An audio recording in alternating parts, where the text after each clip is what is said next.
سبحان اللہ. امیر خسرو رحمۃ اللہ کی بات آ گئی. امیر خسرو وہ شخصیت ہیں کہ جب بھی کوئی نئی قمیض پہنتے تھے تو یہاں سے جل جاتی تھی. اللہ اکبر.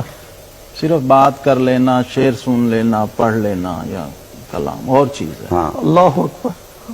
یہ صرف شعر نہیں ہے، صرف لفظ نہیں ہے، یہ کیفیات ہیں. کیفیات کو لفظوں میں بند کرنا یہ اصل کمال ہے. اور یہ ان لوگوں نے کر کے دکھایا ہے، جس کو کہتے ہیں آپ پہ ریکارڈ کر لیا. آپ نے آواز کو ریکارڈ کر لیا، ویڈیو بنا لی، آڈیو بنا لی. آج تک کوئی آلہ ایسا ایجاد نہیں ہوا جو کیفیت کو ریکارڈ کر. واہ واہ. ان لوگوں نے کیفیات کو لفظ دیے ہیں، حال بنایا ہے. اور اس قسم کا حال بنایا ہے کہ جو ہی آپ اس کے آن کا بٹن دبا دیں تو وہی ارتھ، وہی کرنٹ آپ کے اندر بھی جانا شروع ہو.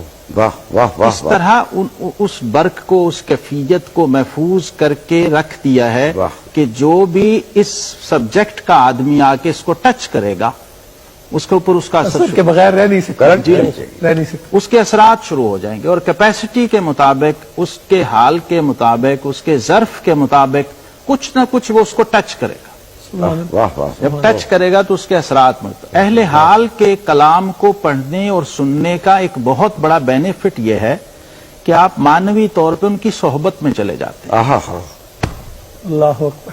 اللہ. کیونکہ روح کی جو رینج ہوتی ہے نا، وہ ہر صاحب حال کے کمال کے مطابق ہوتی ہے. واہ. جتنا بڑا ولی صاحب کمال، صاحب حال ہے، اتنی ہی اس کی روح کی رینج ہے. اور جتنی اس کی رینج ہے وہاں تک اس کا سسٹم اپنا کام کر رہا ہے.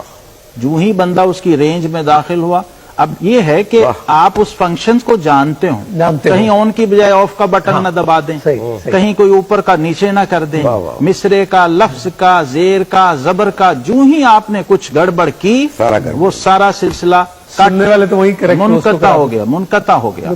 اور سننے والا بھی اگر کوئی امیر خسرو جیسا ہو تو گویا آپ نے اسے مار دیا.